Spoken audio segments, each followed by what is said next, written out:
Live right now. I'm waiting for the thing to start so I don't get an echo. Oh, there it goes.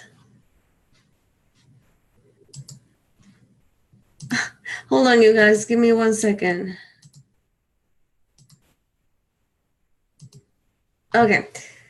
Hi, everybody. Welcome to the Raven Wolf channel. And today we actually have a week R&R show. A weekday R&R show instead of a weekend. Ransom is having some technical difficulties with his computer, but he is here and he'll be able to join us in a minute. So let me get the chat so I can see what's going on there. And so tonight we're gonna have a very interesting show. Okay, so hi everybody, Rebel Rose, Anya, Darren. Oh, there's Mr. Ransom, DJ Ransom. Hello. Wow. Your computer fix? I don't know about that, but here I am. I am, at least. Hi, Jantara Gray, Hot Retarded Chicks, Jetty, everybody. Hello, hello, hello. Hello, hello, hello. Nice background. Where are you? I'm at the studio, dropping beats in the middle of the hurricane coming to the Gulf. I know, right? To the Gulf. Yeah, I was driving home today and I saw in the freeway a note saying, not a note, but on the thing saying that there was a hurricane coming, to get prepared. It's coming. It's coming for you. It's coming for me. Anya said, the reason why we did it like this is because that way he has his own camera, his own computer, and I have my own because it was too crowded last time we did a live stream together. Because she has it set up for a midget, that's why. Because it's a setup for me only. There's only like 5 inches of breathing room in there. You're like... He hit his head a few times with this. Remember? Mm-hmm. Yeah, so that's why we did it this way. That's not even a headboard. Yeah. So tonight we're going to be talking after the 420 news. We're going to be talking about the lies, murder, and cover-up of the JonBenet Ramsey case and Madeleine McCann. So... yeah. I was going to say, in case if you are new to my channel, well, first of all, welcome. This is the R&R show with my co-host, DJ Ransom from 420 TV News, Freedom is Films. 420 TV is like just all I say. Okay. But you know, like that's short. So, we usually start with some news that he will be sharing, and we're gonna maybe if everything goes according to plan, at least. If his computer is not freaking out. That's right. And then we're gonna get into tonight's topic. Me personally, I've been obsessed with the McCann case. Like, I've been obsessively researching it for like a month straight. So, yeah. So you want to share, or they're not ready yet? Are you ready? Yeah, let's do this. Let's do it. All right. Am I frozen? I'm frozen on my screen. No, not on my side. Don't worry. We're gonna do this. Let's see. Pull it up for my. Where do you live? Right here? Yep. Right here. So this thing could go anywhere, really. Wow. How about that? Are you looking forward to this coming? No.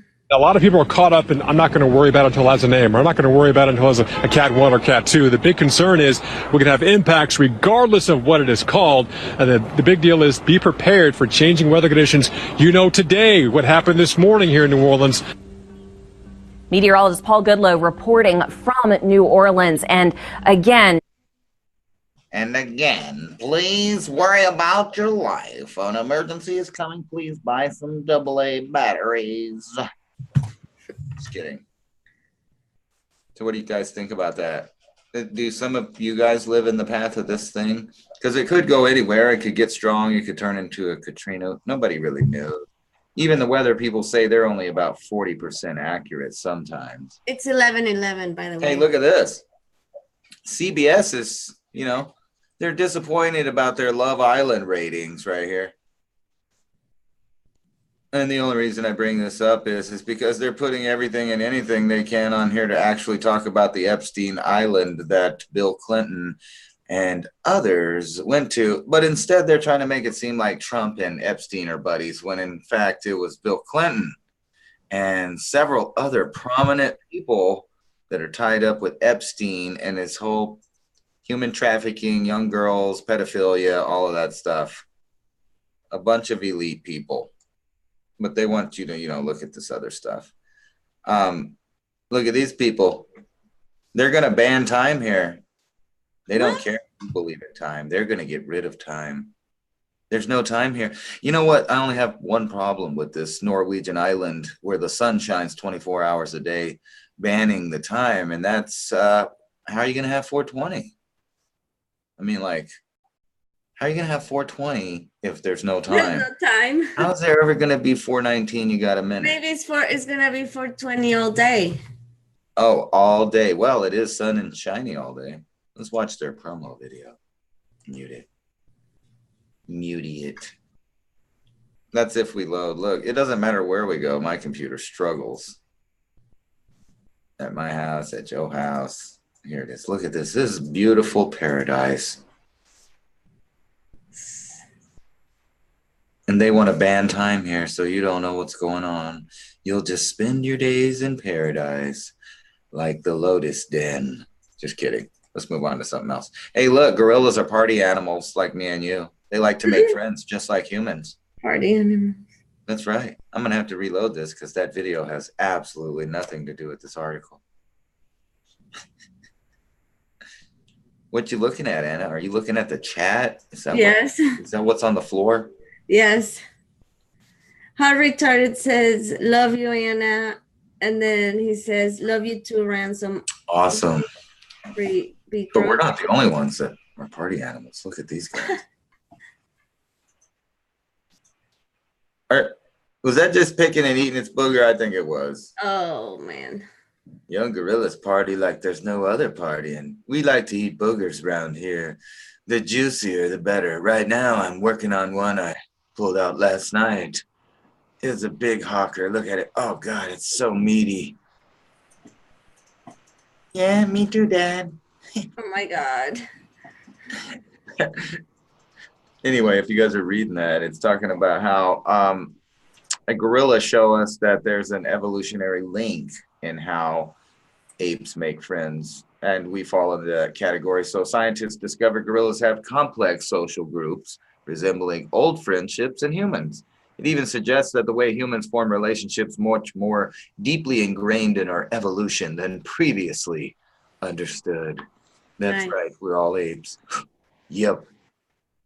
And it's a good thing we're apes because, the robots are replacing us. And over here, the robots are the ones starting the fire. Do you think this was a robot revolution or just an accident?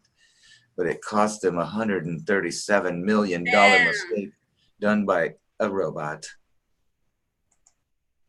Damn. What if you were in there? Hey, fuck Houdini. Look at this guy. He survived plunging over Niagara Falls. Whoa.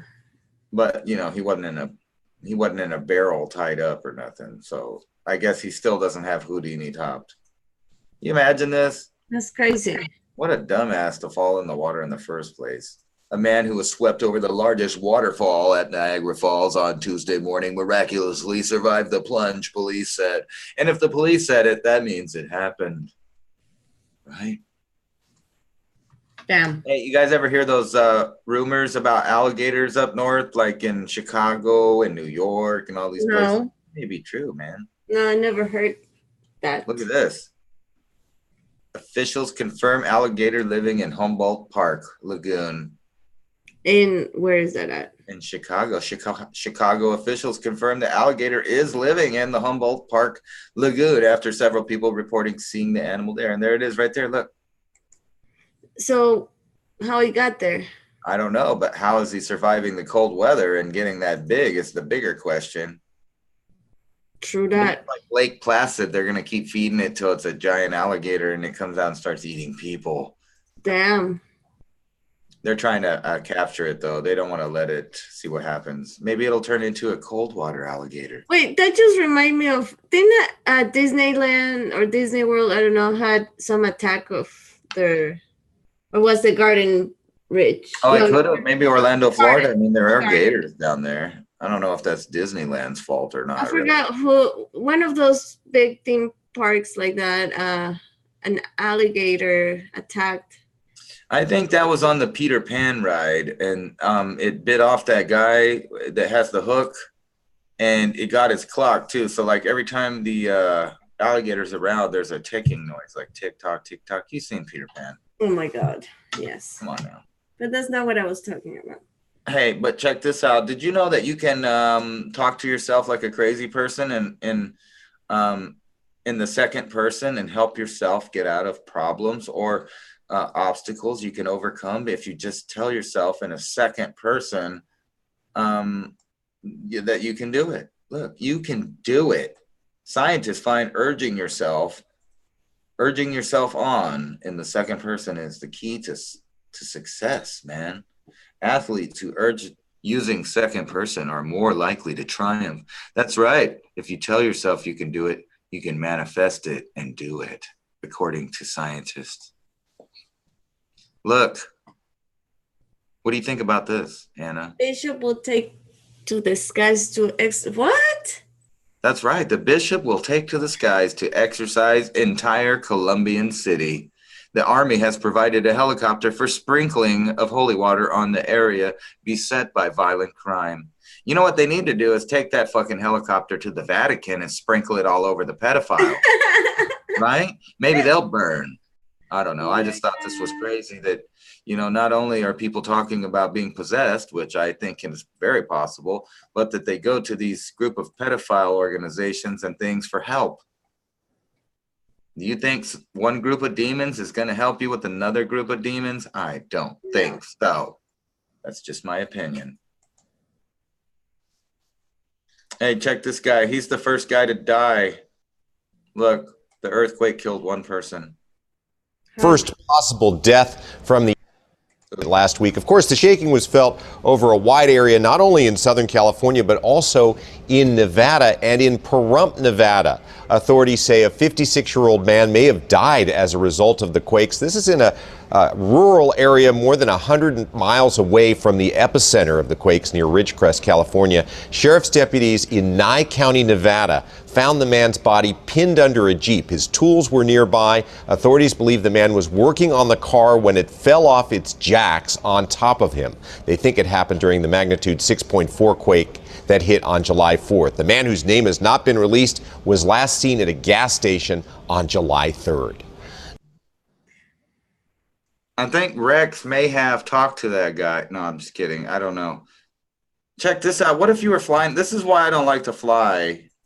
And I know we've discussed it before, Anna, and you prefer flying than driving a long distance. But just look at this right here. The engine flew apart, man. Now, if that happens in a car, you could just slowly pull over to the side of the road. But, you know, whoa. You want to see it? Let's see it. Let's look at it.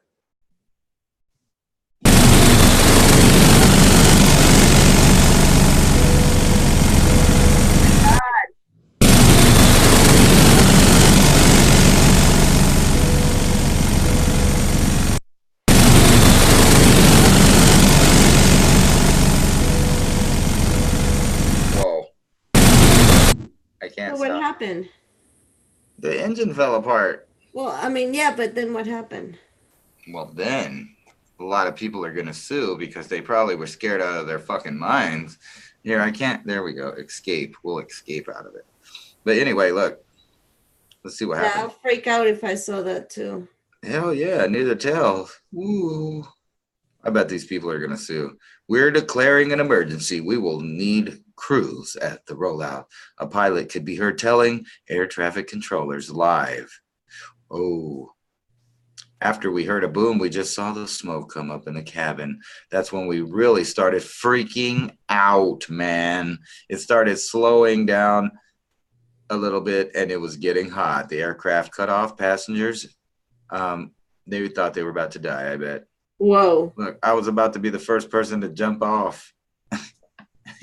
Wanted to jump off the plane, man. Obviously, it landed, I guess, right?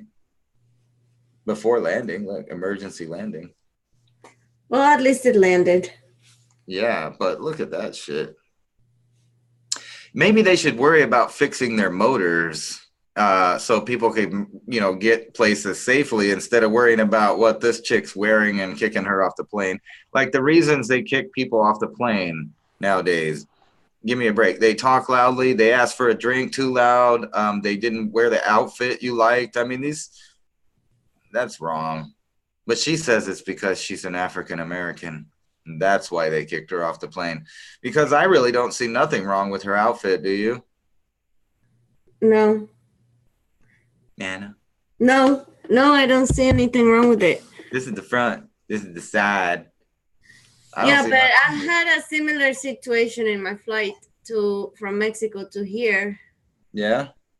And the lady also, actually, I don't know exactly what happened, but our plane was late to take off because they were going to get the two people of the plane.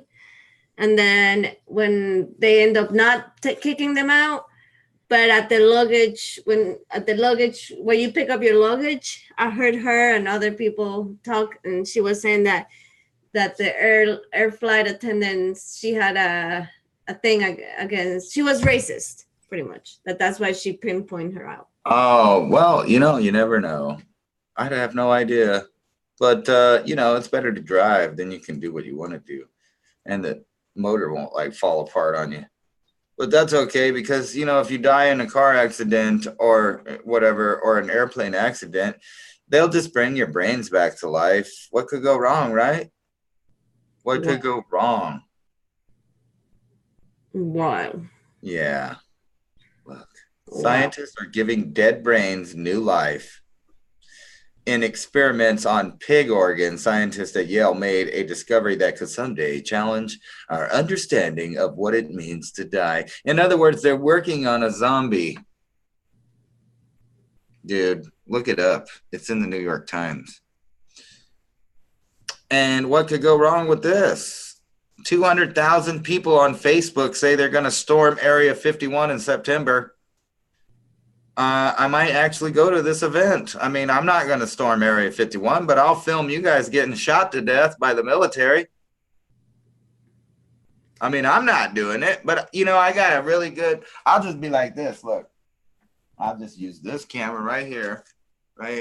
See, and then you go on up there to the military base and I will just, zoom right in on you. And show the world how you got shot to death by the military. You can really zoom with that. Did you go there?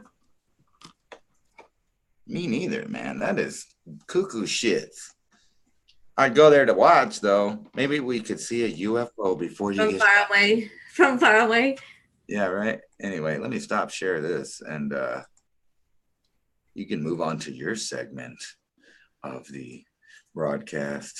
So there is parent advisory for children. I think they should probably leave if you got small children, because it's definitely an adult topic for here on out. And, if you get freaked out easy, I'd leave too. If monsters freak you out, because that's what we're talking about, is monsters. Real life. In my opinion. And it links to, in my opinion, a bigger thing. Maybe kind of like what is going on over at the Vatican with all these people that are. You ever think that if the Vatican is turned to the evil, that when they exorcise people, maybe they're not trying to exorcise demons, they're exorcising the good. Why would their agenda to be to exorcise other evil if there's evil going on? See, it doesn't make sense to me. I think there's some weirder stuff going on that we don't even understand because we're not let in on the circle of info. Yeah. But anyway, let's move on. Let's go. Let's do it. Well, it's funny because when the Epstein thing came out a few days ago, right? This week? About them pressing charges against him, yes. But people have known for years and years that Epstein and the Lolita Express and the connection with Bill Clinton and the connection with Barack Obama and the Podestas. Right. I mean, you can go on and on and on with this guy. They're trying to link him to Trump is what they're trying to do. But Trump distanced himself from him a long time ago and may have known about stuff. And that's why he never got tangled up with these people. And I think that's why they don't like him, because he's a heterosexual and he likes women. And I don't think he's ever fell for any of these traps that they get these elite people in, how they get the blackmail and they make sure that they work with their program is by getting them into these sicko groups and secret societies. And basically, there's a word for it, right? Pedophile rings. What? There's a word for it. I forgot. Induction? No, but so yeah, so that just came out recent. I mean, on the, that he got arrested. But I've been, like I mentioned at the beginning of this video, I've been obsessively researching about Madeleine McCann disappearance. So this happened back in 2007, I believe. You're muted. Yeah, but I knew I would carry over into your mic, though. Yeah, I don't know if they could hear it or not, but no, it wasn't. It's not. No. So I got distracted with you. What was I saying? So yeah, I've been researching. Yeah, exactly. Scratch. Oh my God. What are you doing? I just think it's cool that I can walk from one studio over to another studio. All right, cool. I'm out. And it's super loud when you open the doors. That's for everyone. All right, now that I got interrupted, what was I saying? So yes, I don't know why, when I kind of obsessive research things.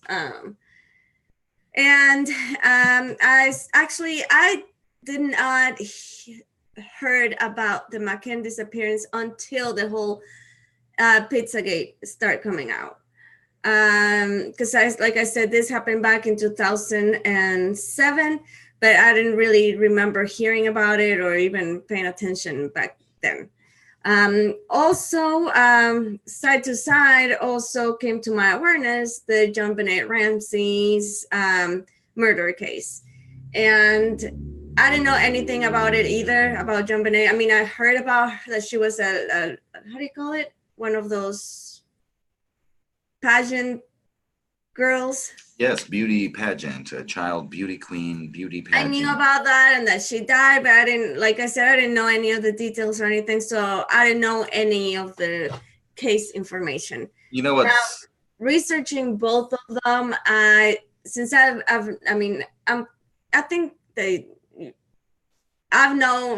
more about the McCann case than the JonBenet Ramsey.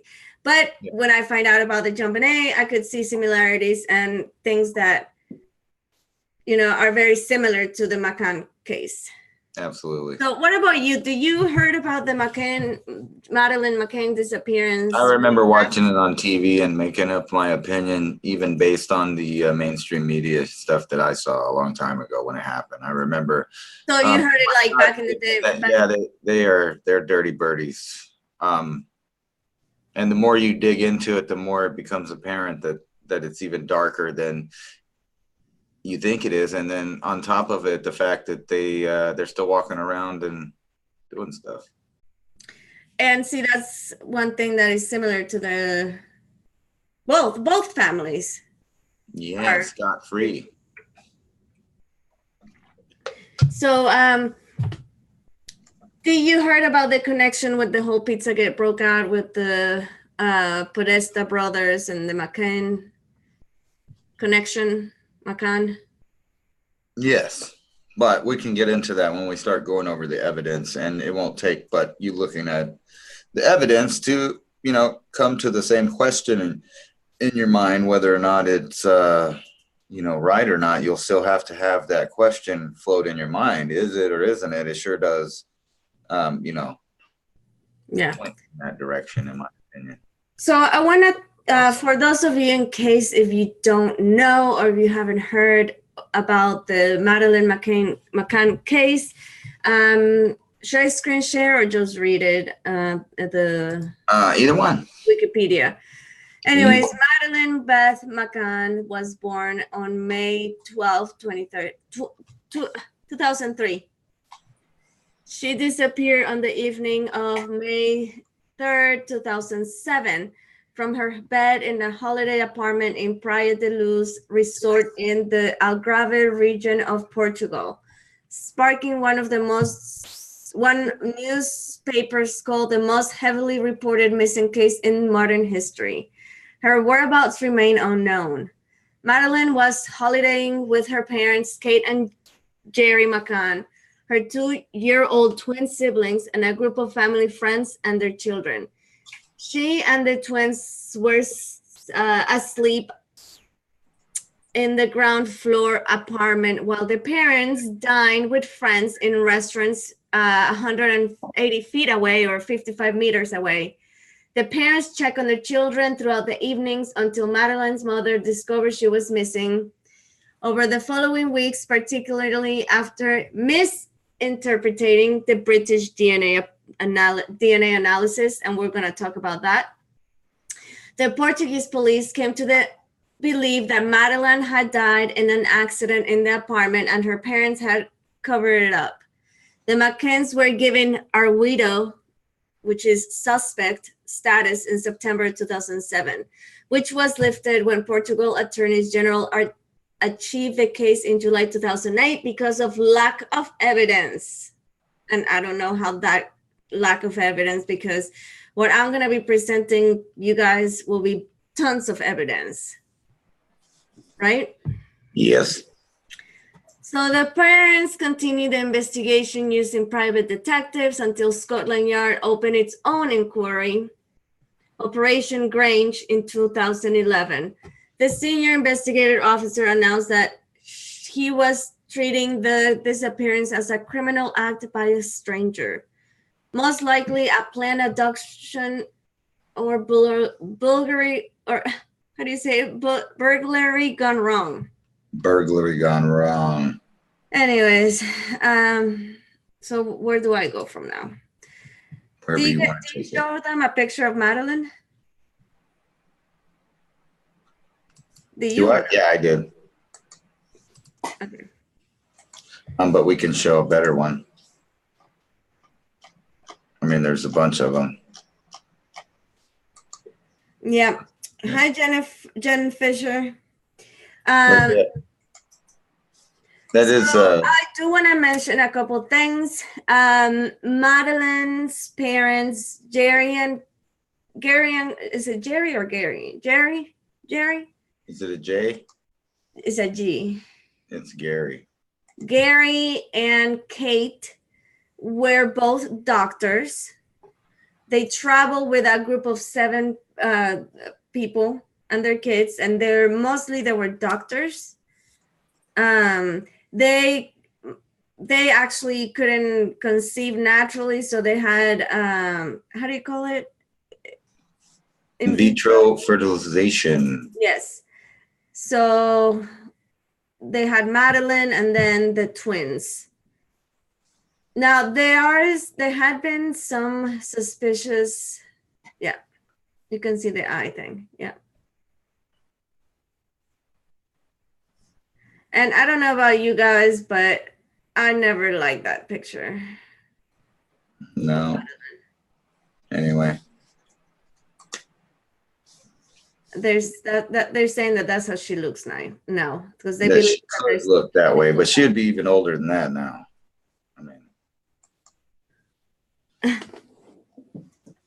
Yeah. Oops. Am I still sharing stuff? Sorry. Yes, you are. Sorry. I thought I already turned it off. So there are a few weird facts about the case that I'm about to share with you guys, and I would like you to get your opinion. So let's see, where can I start?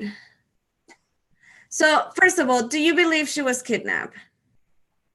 No, I don't think so. But let's hear the story. Well, I already read the story.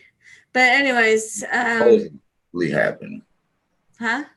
The one they say supposedly happened. Oh, you want me to play the... Yeah, what are they saying that happened? Oh, yeah, and that's another thing. The McCanns, they were...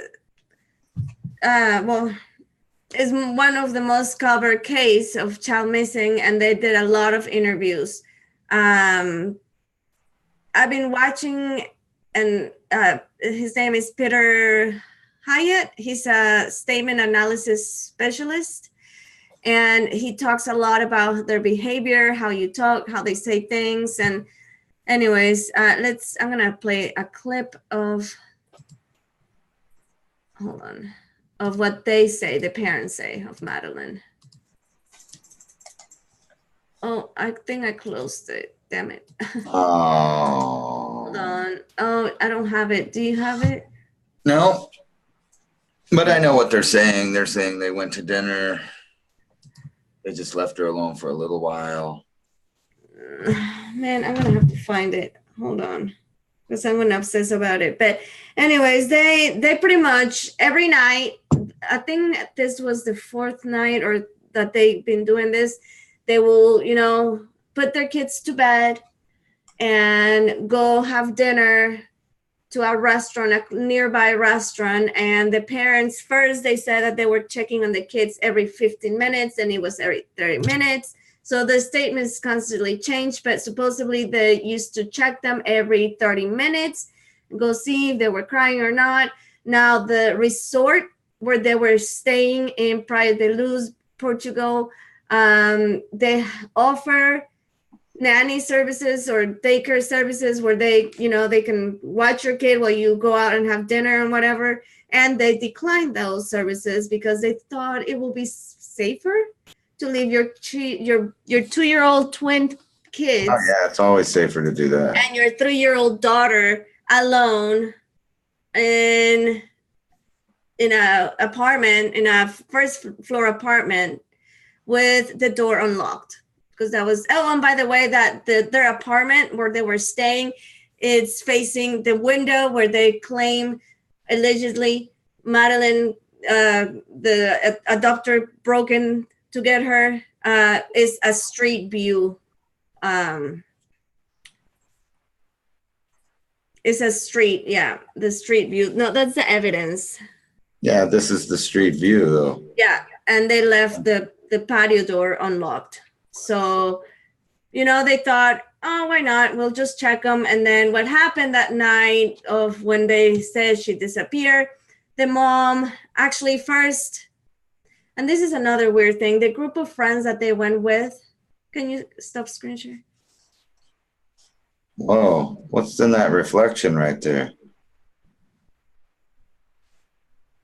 What do you mean? You see that? What the fuck is that?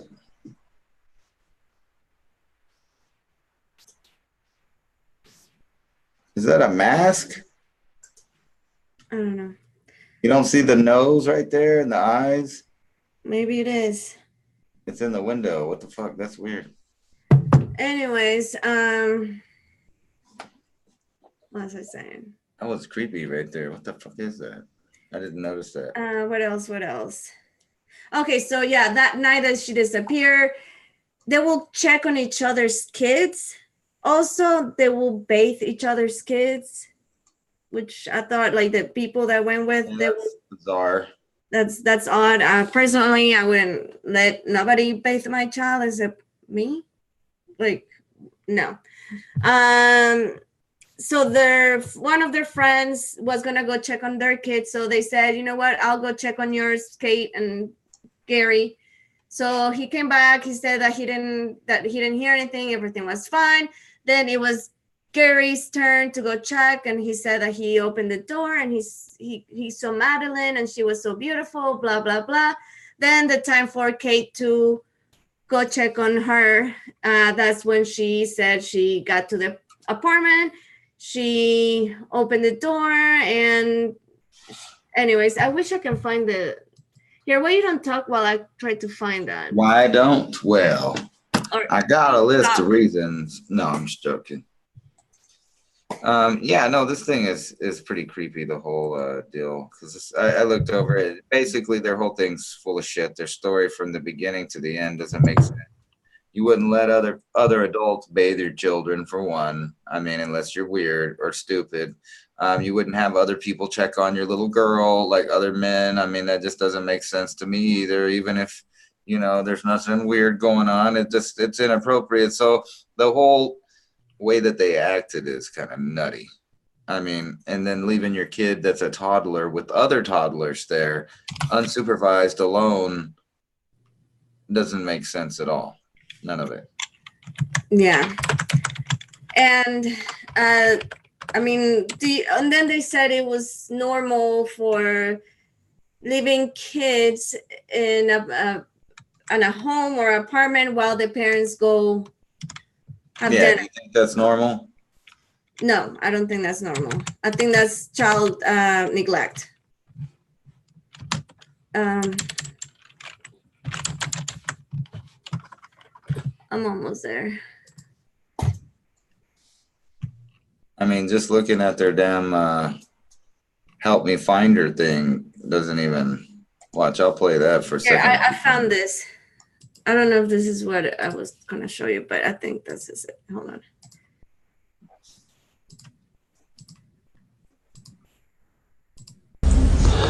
No. Did you kill your daughter? No. That's an emphatic no. I mean, the ludicrous thing is what's been purported from Portugal is that Madeleine died in the apartment by an accident and we hid her body. Well, when did she have the accident and died? Because the only time she was left unattended was when we were at dinner. So if she died then, how could we have disposed or hidden her body, when there was an immediate threat? It's just nonsense. So, and if she died when we were in the apartment or fell and did something, why would we cover that up? Oh. Anyways, that analyst, Peter Hyatt, he said that that's an accidentally, oh my God, embedded confession. And also when somebody says, like if they ask if you're innocent and they ask, did you kill your daughter? You'll say, no, I didn't. Like, you don't say, fuck you. That's an emphatic no. Like, he had the need to say, Yeah, he had to double emphasize on it, which means he's trying to be extra convincing when you don't need to be if you're telling the truth. Yeah, see, this is what it says. Peter Hyatt is a highly respected expert in statement analysis. Peter explained, when we speak, the process of constructing sentences in our mind involves deciding which tense to use, which word to select from our vocabulary, and what order to put them in. The mental process all happens in a fraction of a second. If someone is constructing sentences from the experiential memory, example, recalling something real that actually happened to them, the process of the word selection follows, particularly pattern of characteristics which can be easily identified by trained statement analysis. If a person is fabricating and being untruthful when they speak, the natural cognitive process of choosing an order of words is interrupted, because the mind must censor and insert artificial information in a very short time period. This means the language of somebody who is fabricating is characterized different, and he can be picked up. He has analyzed in depth the interview of Kate and Jerry McCann that they gave in 2011, which is the one I just showed you guys. And throughout the entire interview, both Kate and Jerry, it appears, shows signs of deception. The analysis conclude that Madeleine died in the apartment, was drugged, and sustained injuries incompatible with living by falling. And see, that's another weird thing that I thought. The mom right away, so she says that when she realized that Madeleine was gone, she assumed right away that she was taken. So she ran back, leaving the 2-year-old twins sleeping. She ran back to the restaurant and told everybody that she's been abducted. I can't say that word. Now, I mean, don't you think a possibility might have been that maybe she, woke up and saw that nobody was home, the door was unlocked, and she maybe went outside to look for her parents, and, maybe she got lost? No, maybe. She automatically assumed that she got, and there. You have her with her where they're telling the story about what happened, because what you were explaining there, if people didn't catch it, is basically if you remember something that's true, you don't have to think about your tenses, past tense, present tense, whatever it is. If something happened, you'll be like, oh yeah, I was there and they had this, and you don't have to think about it. It'll come out perfectly, all the proper tenses. But when you're fabricating stuff, you mess up on words like past and present tense, like is or was or had, or things like that. And they use that. That lady totally messed up whenever she started talking about things. It's all in the past tense, and then she would mess up when she was retelling it about it being now, snitching on herself with little fuck ups and the way she answers things. Both of those people are creepy. Besides the speech pattern thing. The way that their body language goes, they're always, and this is one thing that you can tell when you watch their stuff. They rarely ever look up like this. Like I remember when I was there and there was a this and that. You go into visual memory in your mind, and you actually start looking at things in your mind, and you can see that whenever they talk about stuff, they're going around looking, creating words. They're not actual going there in their visual memory. So making up a story that they don't remember, and the mind snitches on you. The Kate, when they interview Kate, when the police interview Kate, she was asked 48 questions, which she only a list of 48 questions to which she did not respond. So now that's another red flag. If you're so desperate to find your daughter, like, would you mind being asked questions that are like not even here? For example, this is one of the questions. When she entered the apartment, what she saw and did, when he looked, and what she touched, and she did not respond. Then another question, if she looked inside the cupboard of the couple's bedroom, she said no in response. She answered to that one. Shown 2 photographs of the cupboard of her bedroom and asked for a description of the content, she did not respond.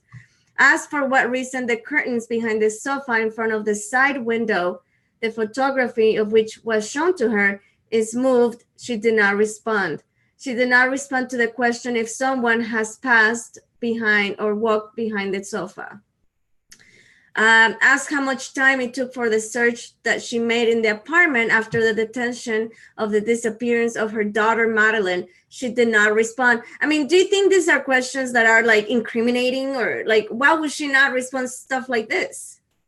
Because she didn't know how to respond, because she had to think about it. And if you think about it for too long, then, you make mistakes on what you're saying. She asked why she went to warn her friends instead of shouting from the balcony. She did not respond. See, that's like what I was saying. So you just realized your daughter is missing. So you're just going to leave your rest of the 2 kids that you have left there? You're just going to leave them? Yeah, right. And then check out this is how they asked for help. I mean, watch.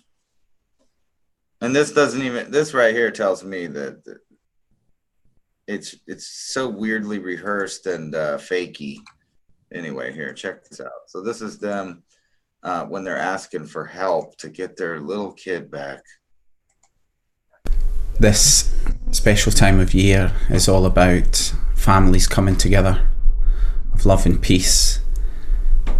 Many people and nations all around the world will be spending time with their loved ones. People will be reflecting on the year which has gone and the one which is about to come. There's usually a time of great joy, especially for children. Clearly for us and the rest of our family, it's going to be the hardest Christmas imaginable. Madeleine here. For the past 7.5 months, so many people have been so kind and helpful. They've come forward with pieces of information. They've offered us help and support in so many ways. We'd like to thank everybody who has shown us that compassion, to us and to Madeleine, and for all the help they've given us. I'd also like to thank our friends in Portugal who have stayed with us and continue to support us since those very early, desperate and vulnerable days. However, See, there's a thing that he's doing right now is he's over staring at the camera, which is trying to like sit here and look eye to eye to you so that you know that I'm telling the truth because I'm making eye contact with you, but he knows the camera's there. So he's trying to make eye contact with the audience, right? But when you look at her, look at her face right now. She's looking down.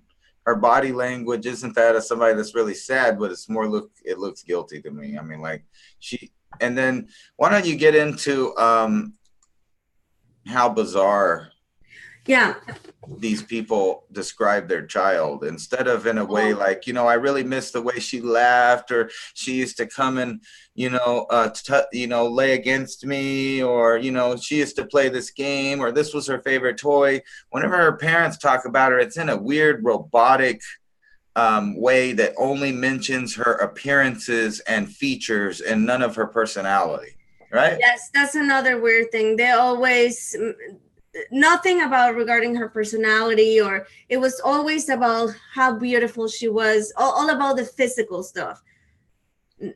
Yeah, nothing about her personality, but I want to show now. And it gets worse than that later whenever. The book?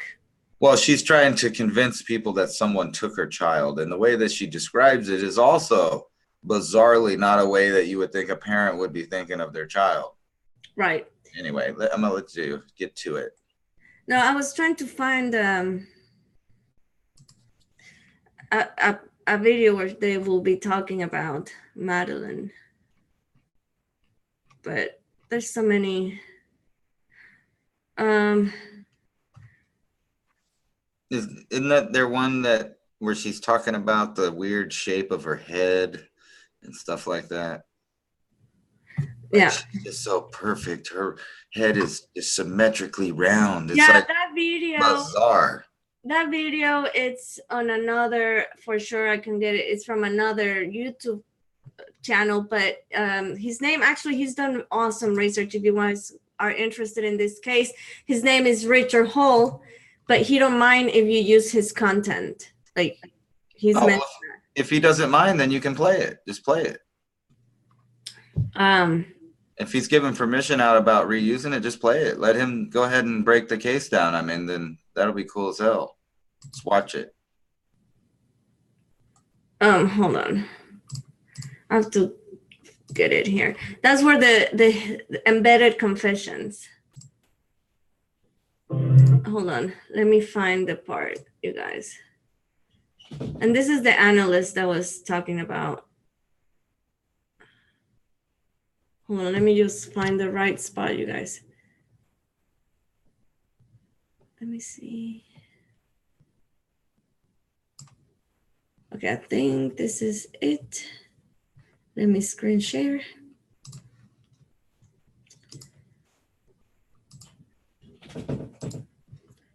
Okay. Lived a never-ending ordeal, and they still don't know when or if it'll ever end.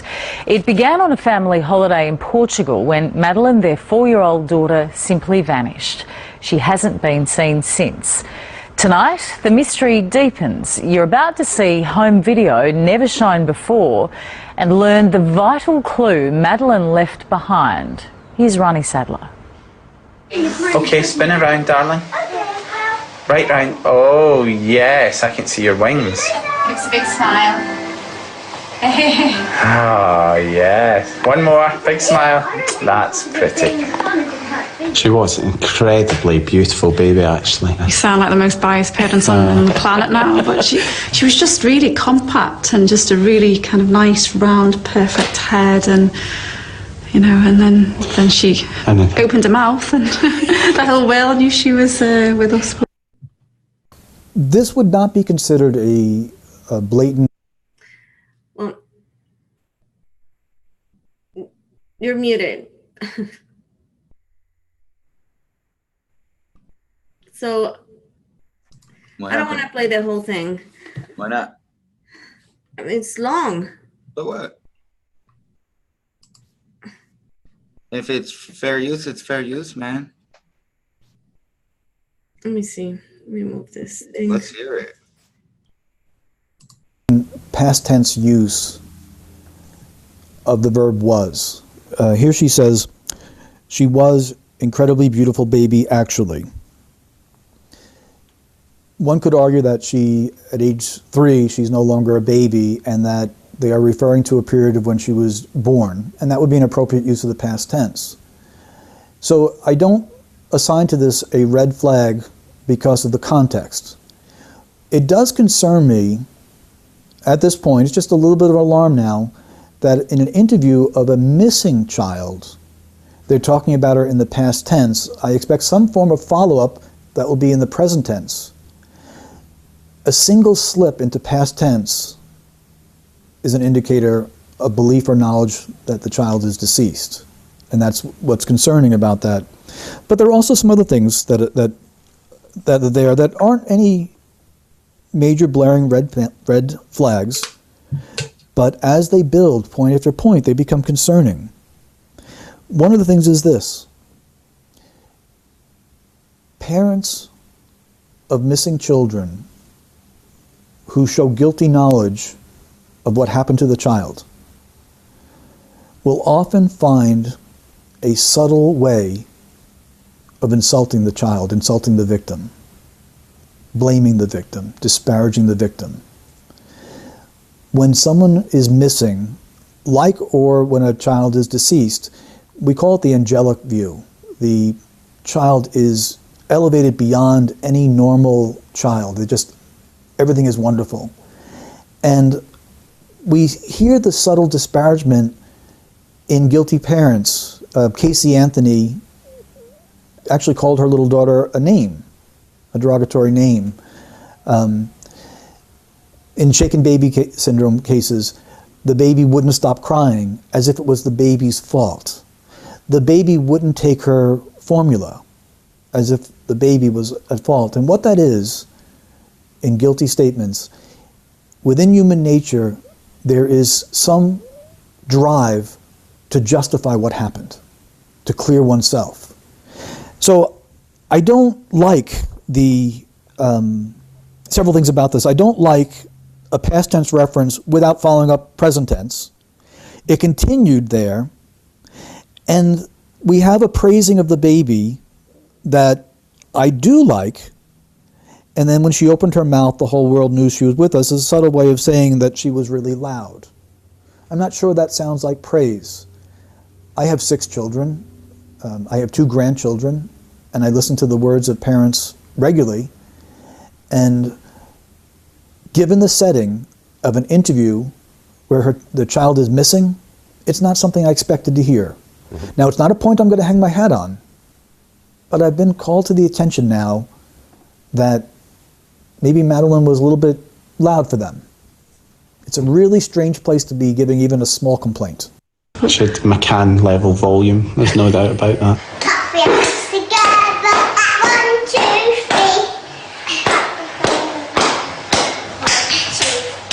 Yay, well done. Okay. Sing another one. I always Anyways, I don't know. Anyways, I don't want to play the rest. You're muted. So I was gonna say, tell us about, like, it didn't stop there though. Like later on, you were talking about her book earlier. She gets into weird, twisted, perverted ways of thinking about her child. Yeah, And in 2000. who does that? Like he was saying that most people that really are innocent and they miss their child and they want their kid back, they tend to remember and tell people only the positive things, like, you know, no, she was a little angel and blah blah blah. They're not going to tell them all the negative stuff, like this woman brings up negative aspects of her child, and then when she describes what happened or what she thinks happened, it sounds like she knows what happened, and instead of describing what she's worried about, she's describing what she knows happened. Yeah, I'm trying to pull up the quote in her book. And it's pretty bizarre. And then, yeah. And then the fact that, you know, we'll get into the evidence in a minute, but. Yeah. Book of making. Yeah. I'm trying to find it, but I don't even want to repeat it because it's so disgusting what she says. But pretty much she said that in her book that she wrote about Madeleine. No, say it. I mean, it's fucked up. It pretty much hangs it right on it. I want to just say the right thing, but she said pretty much she asked one day when she was walking on the beach with her husband, asking him if he ever had any visions or anything about what happened to Madeleine, and he nodded his head like no, and then she went ahead and continued to mention that she can just picture her little genitals being all destroyed or some shit like that, some sick shit. Yeah, so it was really graphic. And then so let's go down the evidence about you know, where they were, what happened, the timeline of stuff. Yeah, and like that is unnecessary. Why would she put that on a book? That's just sick. Okay, so they say they go out to eat, but see, and that's another thing on the embedded confessions, when actually the dad said, oh, the Portuguese police believe that we killed Madeleine and we got rid of the body, and how we can do that when we just call the cops and blah, blah, blah. Well, one thing that is questionable for me doing all this research is I don't believe she disappeared the day that they said she disappeared. I think that it happened before, and that was just the setup where they set it up like. Yeah. And so a little bit before this, one of them takes a trip somewhere, right? The dad? Before the actual date of the missing stuff. Yeah. They have friends in the area. Oh, yes. Yeah. They have some weird friends in the area. Known pedophile. Yeah. Okay, so I don't know what I did with this. Anyways, so they pretty much, the UK sent some cadaver dogs. That was in August, May. So 3 months later, the UK sent to Portugal these two canines that are experts, one in blood, detecting blood, and the other one is on dead bodies. How do you call that? Cadaver dogs. Cadaver dogs. Yeah. Now, the cadaver dogs indicated or did some show that on Kate's mom, on Madeleine's mom shirt, they alerted on a little bunny that her mom carried for that it was Madeleine's. But here I have a video about it, of the dog detecting. They also rented a car. The McCanns rented a car 2 weeks after the disappearance of Madeleine. Now that dog signaled also for a cadaver scent in the trunk. That's right. And they also found blood in the car that was Madeleine's. Here, I'm gonna read this and then I'm gonna show the video. And remember that this is after she's disappeared. 2 weeks after, yep. Blood shows up in a rented car. So Madeleine's hair and body fluid was found in Murad's villa. I'll explain who Murad is. But it was written off as insufficient evidence to continue investigation. Police canine units detected the scent of death in the McCann's hotel room, a blood stain that were later confirmed from that it was Madeleine's. This evidence was also ruled insufficient. The McCann's family rented a car 2 weeks after Madeleine disappeared. The police canine unit detected the scent of death in the car, and DNA tests confirmed that the blood stains that they were found in the car were Madeleine's. Robert Murad paid for the rental, but did not so under the name of his soon-to-be ex-wife. The parents have the pajamas that McCann wore when she allegedly got abducted. That's right. Think about that. She has the exact same clothing as she's supposed to be wearing when she got abducted. They later show everybody it and say it's different, but there's little things on it that are worn spots, stains that can prove that that is not one that looks like it, but indeed is the same clothing. And not only that, but they were stupid enough to hold the PJs during a press conference in hopes to jerk some tears from the potential donors, because there's also a foundation for Madeleine, and they've reached millions. They claim that the pajamas were from younger sister, but the pajamas were too big to fit a 1-year-old toddler. And Jerry's brother even later confirmed that those were Madeleine's pajamas. So now I'm going to show you guys the video of the cadaver dogs. Can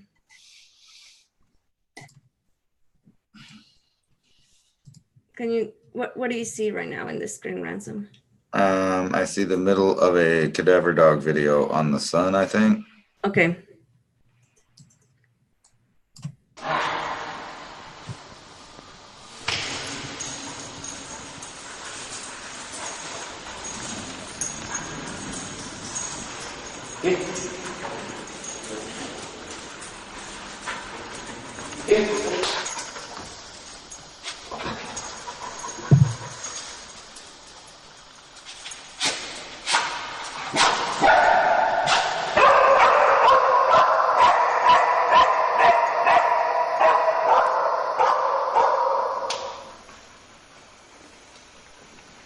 We screened the vehicles using the dog, and the only reaction we've had is to the car in the far corner. And what we have is a reaction from the dog over here, where his head's up in the air, and he's scenting the items that he's trained to find. And when we tie him down, he picks this car from this door. The important thing to realise is that he's picking the scent that's coming out through the seal of the door.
we've deployed the enhanced victim recovery dog into the apartment, and by experience and the training of the dog, what I've first noticed is that as soon as I came in, that the dog's very excited, and as a handler I can pick up his body language, etc. And it would appear to me that as soon as he's come in the house, he's picked up a scent that he recognises. The second dog that we've seen work today is the crime scene dog, Keela.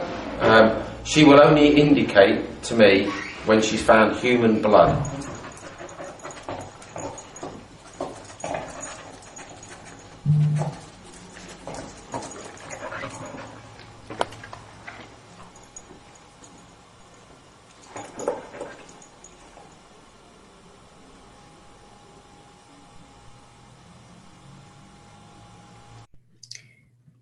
Anyways, the dog indicated there was blood, and then later there's actually some, it's called PJ files. PJ is as Policia Judicial or something like that, and that means PJ for Portuguese. They said they find out that in between the tiles where the grout was, they found blood, and there's evidence. And maybe I should put this, the link of this website, because there's a lot of awesome information in here. Don't you think, Ransom?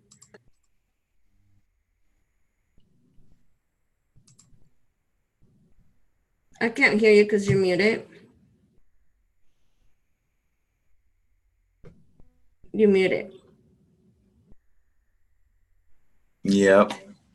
No, I shared the wrong one. Let's see here. No, I was, yeah, no, that was the right one. Okay. Oh, and somebody was asking,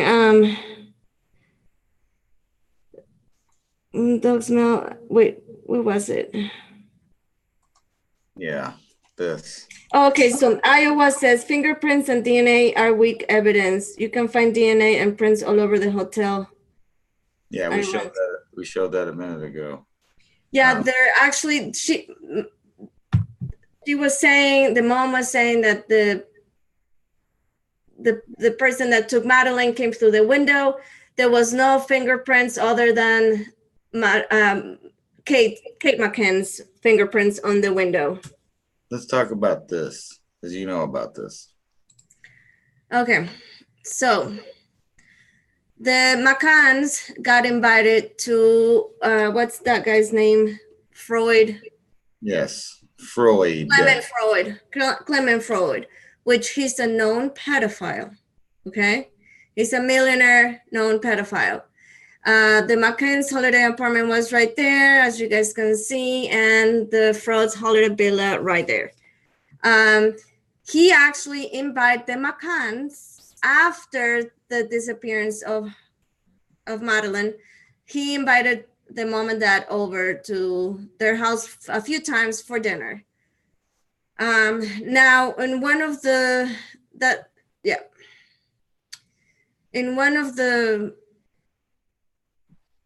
suspects, you want to show the e-fit?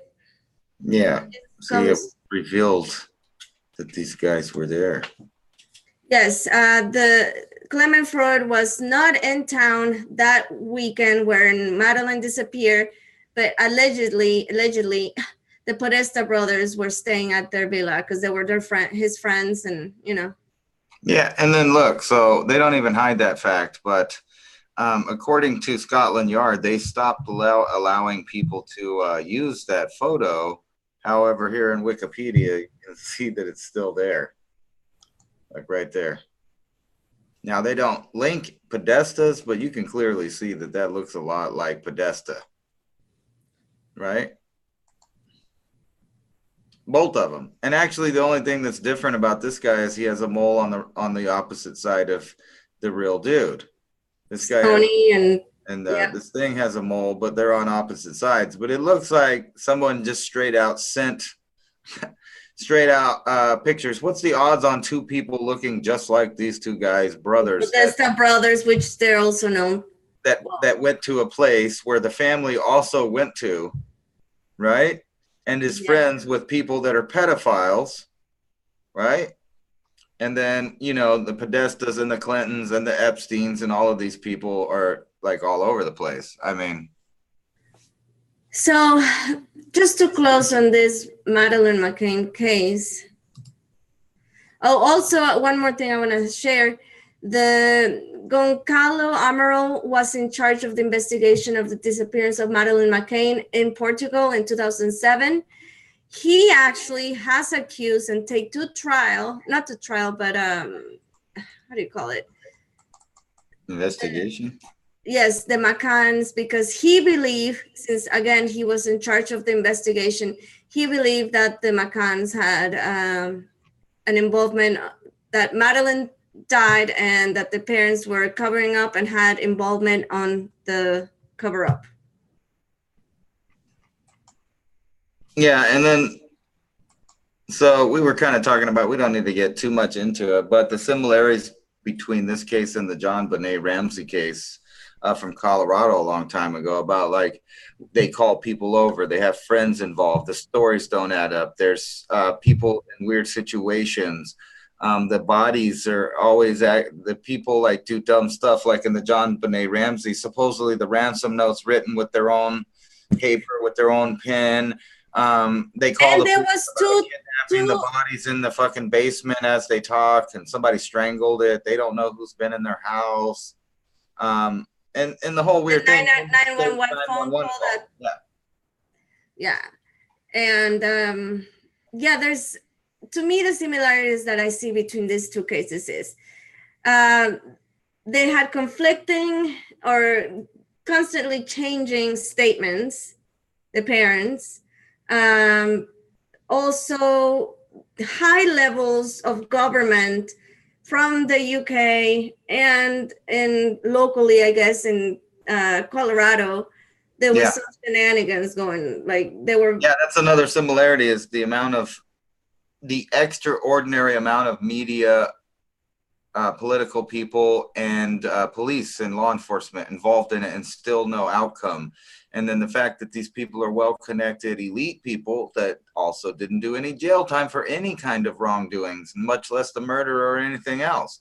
Like at least it's provable that they moved a body, the McCanns, that they moved a body, and not only that, that they neglected their children and or possibly drugged them. Actually, remember you? I don't know if you mentioned that, but I didn't. It came out that the twins had drugs in their system, so most likely the other child did as well.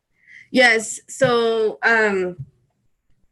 they also said that the twins slept through the whole thing while this was happening, like the craziness. Well, the police, and then also the babies or the twins were handled by different people, and they didn't. They were out of it. They were like. You know what? I think the main connection between these two cases is the fact that I think that the mothers and or the fathers were both involved in pedophile rings, and something either went too far or was the end result that they already knew was coming. In either case, I think that they both sold their children to somebody to do bad things to, maybe not to murder them per se, but still, bad stuff. And then the elite people that they're connected to allowed them to skip going to jail, even though they were caught. And in both cases, it seems like the mothers were heavily involved in covering up the murders. Yes, because to me means that their mothers probably had the same type of life as children as well. Like I mentioned, the cadaver dogs picked up the scent of the cadaver on Kate's shirt, not on the dad, only on the mom. Yeah. Also, with the JonBenet, they did studies about the handwriting and the style that the letter was written, the ransom letter, and they determined it was done by a female, by the mother. Yeah, right. So that's what I mean. There's evidence in both cases that the main person covering up stuff was put onto the mother, which makes me, really trip out on that. To me, there's all this evidence that the parents at least had some kind of knowledge or some input on whatever happened, and yet they got away with it. Also, a red flag for me was, like I said, the amount of MI5, or how do you say it? MI5? Yeah, that's right. Involvement and the government involvement. That's just too much for a disappearance of a girl. Actually, like Iowa says in the chat that pedo pimps want to make money so they don't kill the children. And in fact, that's the exact opposite of what we know. The end result of most of these pedo rings is to actually snuff out a child, an innocent child. That's their whole trip. They're evil fucks. And not only that, and I know a lot of people don't want to hear this, but they're all connected to these weird secret societies, organizations. A lot of them are fans. The Podesta and the spirit cooking. Spirit cooking.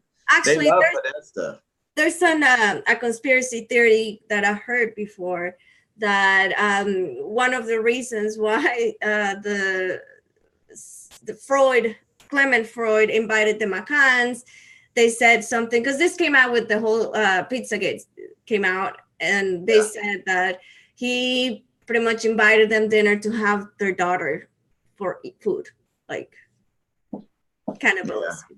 And you know what? I don't know about that. I mean, you know what's so messed up about this also, and the only reason that we're even talking about this or any of this even gained traction where we know about it is because they happen to be high profile cases that made mistakes, right? Otherwise, we wouldn't even know about it. Yeah. So you said your conclusion, what you believe happened. So I believe they either sold and or maybe were pimping out their children. Yes. And it seems like in the case of the McCanns, the way that they were so distanced from the child, I think that they knew that they had sold that child all the way from birth. Yeah. That's how sick and twisted I think that actually is with them. My conclusion on the Madeleine McCann case is, and that's what I believe, I'm entitled to my beliefs, is that the parents, that Madeleine is dead. Madeleine is not alive. I also believe that the parents have involvement on disposing of her body, and they actually know that they disposed the body so well that it will never be found. And actually, in one of those embedded confessions, that's what the dad says, like, prove us for the body. If you can find the body, then like all cocky about it. They do a lot of stuff that seems like they're cocky people they know for sure that they can't get that read off of them. But my point was with that, there's so many kids going missing. Yes. I mean, like, it's unbelievable the amount of children that we're talking about. Look at this. I sent more than 282,000 notifications. And like right when we were doing this, preparing for the show, there was Amber Alerts happening, right? Yes. I was actually taking a nap. We're actually talking about hundreds of millions of children at this point over the years. Yeah. Look, billions of photos crazy. Of missing children. We're talking on the next level, and that's why a lot of people actually buy into the theory that there is some kind of program where either our government and dark forces with our own government, or even extraterrestrial, and I'm not saying that, but at least people that believe in other dimensional beings and stuff like that are all into these vast network of, and I hope this Epstein thing splits wide open. I hope names are named, but what I really think is going to happen is he's just going to die of a heart attack in jail, and it's just going to be gone. That'll be. So they can silence him? Huh? So he won't be able to talk, or what? I don't think he's going to talk. He doesn't even need to talk. They have documents, piles of documents between the Clinton emails and his stuff and Huma Abedin and all these other sources that we know that these people are a bunch of clowns that are into some sick stuff. Yes, Josie. She said the truth is that they're sick Fs. Yes. LOL Armstrong. Yes, actually the Podestas, they do not have a villa in Portugal. They do have a friend, Clement Freud, that has a villa. And actually, allegedly, the Podesta brothers were staying at the Clemens Freud villa in Portugal when Madeleine disappeared. Yeah. Supernatural, that's true. The missing 411 thing is some Oh yeah, you show me that. And you know, me and Nana watched one together that was the first little documentary from the guy that writes those books, and it's pretty good. It's on, well, what was it we watched it on? I forget. Netflix. It was Netflix. Yeah. But that same people made a second one in which they don't actually tell you that there's an extraterrestrial involvement or a federal government involvement, but they do lay out the facts. And the facts are that the majority of the people that go missing in the United States happen at national parks, forests, and BLM land and things like that. And they don't keep a list of the missing people, those people, or at least they claim they don't. And no one investigates it because it's under federal jurisdiction or the Bureau of Indian Affairs jurisdiction or the Park Service or the BLM, you know, like it's all these umbrella agencies and no one actually takes it serious. And then also in those same places, there's ass loads of UFO sightings. I'm not saying they're that was trippy. Government stuff happening. I don't know. That's weird. And one thing that a whole other trip. These people are just monsters that live here on the earth with regular sicko things going on. But we should do another show on some more bizarre missing stuff that's not in this type of missing stuff. Yeah. You know what I mean? Yeah. Yeah. I was going to say the trippy thing about the 411 to me is the way that the clothes were left and like and not only that, out of all the ones that they list, there is no cause of death on any victim that they can determine. None.